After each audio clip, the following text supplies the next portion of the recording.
other things. If I want to, I won't finish. But this is how far the dues goes. We also use it to pay our legal retainer fees. We have lawyers who are with us, and every month we pay them retainer fees.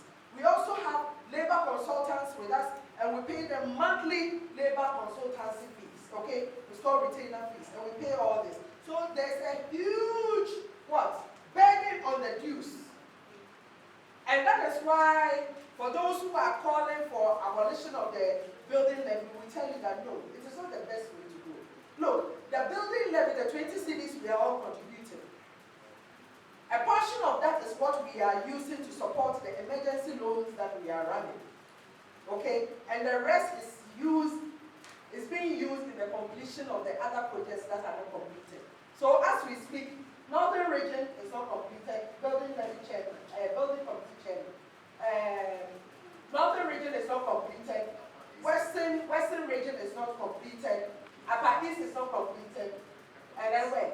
Central region is also not completed. You see, Central region is so beautiful, but it is not set. It doesn't have its conference hall.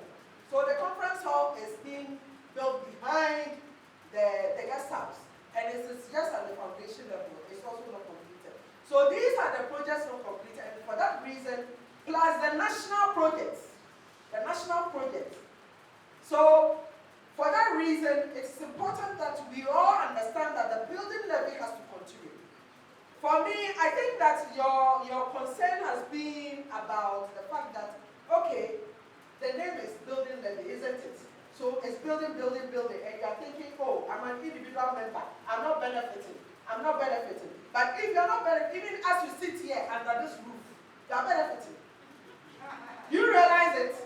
You are benefiting because it's the same money we use in constructing this edifice. So the fact that you are not receiving it directly, any benefit directly, doesn't mean that it is not worth it. It's truly worth it. And that is why we are an envy of all trade unions in Ghana. Because, look, that's 20 cities. If you want 5,000 cities, you have to contribute 20 cities for 20 years before you can raise 5,000 cities, isn't it? Yes.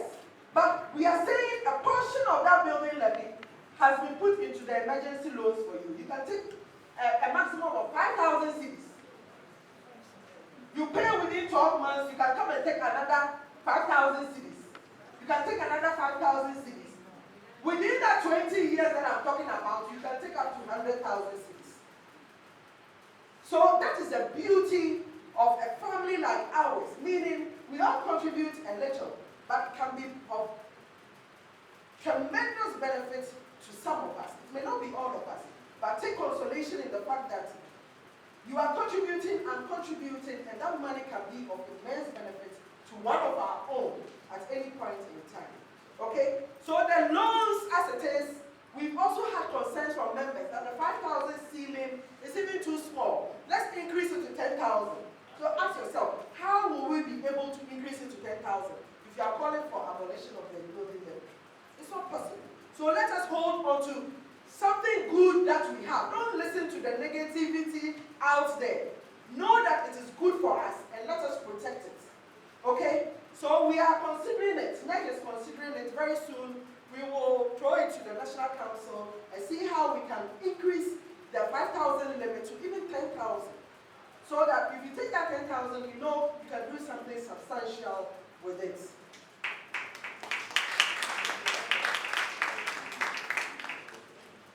So beyond this, you know, our administration has put into effect many welfare interventions. And some of them includes, one, the emergency loans that I've talked about already. We also have the Stanbic Nurse Care. How many of you know about the Stanbic Nurse Care? Hey! I said Stanbic Nurse Care. How many of you know about it? Hey, then we have a lot of work to do. The Stanbic Nurse Care provides you with personal loans at a negotiated rate that we got with Stanbic Bank, 90%. You won't get this anywhere. If you are channeling the repayment through Stanbic, it's 19%. If you are with another bank and you are doing it through the controller system, it is what? Is it 22% or 23? 22%. You see, apart from that, if you are a new entrant into the service, because usually the salary is delayed, there's something called SALA, and you are giving 50% of your envisaged salary as salary through this package until your salary starts coming. Okay, at 1.8% interest rate, very, very minimal. Apart from that, there's also the mortgage. Maybe you've sighted a beautiful house somewhere, you want to buy it, you want to acquire it. Stanbic can give you the mortgage that they have with government. It's at 12%. All these are there and only 3 hands were up because you don't know.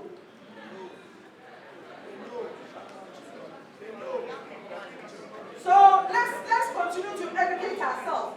You see, what we realize with our members is that sometimes we churn out this information on our social media platforms, but you don't read them. You don't read them. Why don't you read them? Read them. Read them. The notion is that nurses and midwives don't like reading, but that is not true. I don't believe in that. When you go and pursue academic programs, don't you read? Yes. Don't you read your lecture notes in order to pass your exams? Yes. So why can't you read information that is for your own benefit, it's for your own welfare, it's from your own association? Why wouldn't you read it? You have to be inquisitive to know what is going on. When meetings are called, attend so that you will hear. For lack of knowledge, my people what? Don't perish, because all the information is there. Okay? But it also comes back to us, the PR. We have to do more in terms of the education, because I'm not happy with the response. Only few hands. And this Stanbic NEC has been, that was May last year. It's been in existence since May 2020. Okay, and then we also have the car bank vehicle project, the VW vehicles. How many of you know about that one? Hey, all of you know. Okay, that's good. Yes, that you can't buy because your salary may not be up to years. We know our salaries are not good. Our salaries are not good at all. I know. Mine is not good after 20-something years in the service. When I mention my salary, people marvel. They think that per my pedigree, I should be taking home like 10,000 cedis at the end of every month. But that is not the case. And government knows that our salaries are not good. But as a union, we'll continue to advocate. When it comes to salaries, we don't do it individually as unions. We tackle it at the level of organized labor because we are all on the single spine salary structure. But what we can do is where we think that the levels must change based on additional qualifications and other skills that our people have. Then we sit with fair wages to now relook at certain things. And we have a scheduled appointment with fair wages to address some of these things, and we will look at it. Apart from the Stanbic, the car bank vehicle project, we also have lands and housing schemes that are ongoing. Volta, you're also selling lands to members, isn't it? You haven't started yet? Okay, don't worry. If you are in Volta, look at the gentleman who came, what's his name? Kapato. Yes, but he raised in Upper East, but it's not raining also in Volta region. So if you don't have lands, you can still go to other regions and get lands from there. Okay? But I'm sure Volta region will soon also roll out some of these land properties so that you can acquire them. Okay? Gone are the days that, look, nurses go on retirement and they don't know where they are going. They've been staying in government bungalows for years and they are being kicked out. They don't have a place to lay their heads. The narrative must change. What am I saying? That the narrative must change. The narrative must change. You must, by the time you are going on retirement, you must have a place you can call your home. be what? Renting at the time you are going on retirement. And you shouldn't be still living and begging to live in a government bungalow at the time that you are going on retirement. You must have a place you can call your home and move into it. And you must start the process now. Don't sit there and wait for a big money to come. No. As I said, even if you rely on the emergency loans we are giving, you can build your own place. Because you take the first 5,000, you add a little more and you can get your land. You take the next 5,000, you can buy several bags of cement, add a bit of your own salary to it, and you are going. So don't wait. Don't think that it is far-fetched for you as a staff nurse to own your own house. It is not far-fetched at all. You can do it. Tell yourself you can do it. And do it now. It's better now than never. Okay? So let's work at it. Then the issue, we are also doing the credit mall. The credit mall is on the GRNMA website.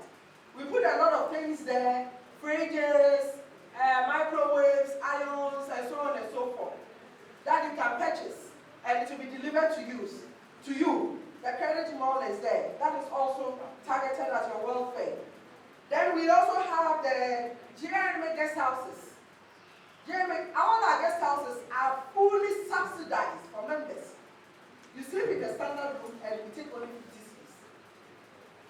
50 cities, what did I say? 50 cities. Which hotel in Ghana today will you go and sleep in with air conditioning, bed and breakfast, with a fridge, with TV, with everything, and you pay 50 cities? For the where? For the where in Ghana?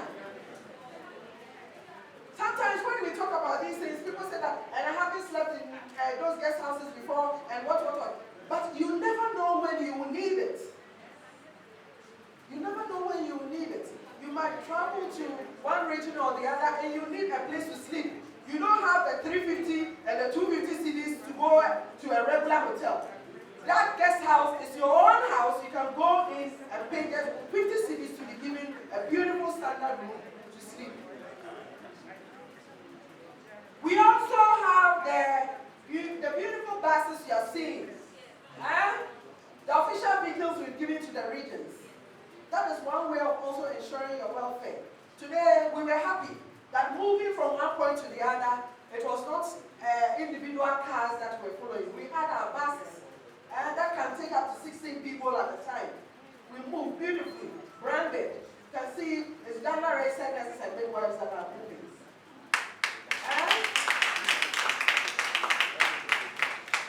And it's all from the news, not from anywhere else. It's all from the news. And most importantly, although I've mentioned it already, the health fund is also one key issue that we are looking at in terms of welfare. And it's important that we help ourselves identify those who have ailments that are beyond the national health insurance, and then we can come in and support. So if you bring anything that is within the national health insurance, it will not be approved. Last time one came, says she has hypertension, she's being asked to do certain investigations, and what not. We only sign on it, not approve. It should be conditions outside the NHIS, okay? And we understand the burden of such diseases on our members. And when you look at our conditions of service, for such conditions, the employer, which in your case may be a teaching hospital, may be Ghana Health Service, or may be a child institution, is supposed to support you with at least 50%. And then you cater for that 50%. And that 50% is where we also come in and support you. So most of the time when these applications come, the first thing we ask the region is that, have you also assisted the member to seek the other support from the employer already? Because the employer must support. The employer must even be the first to support before even the union comes in. So know that the employer has a responsibility. We ourselves have also taken it upon ourselves to have a responsibility towards you. So let us all work together to let it work. So on this note, let me say that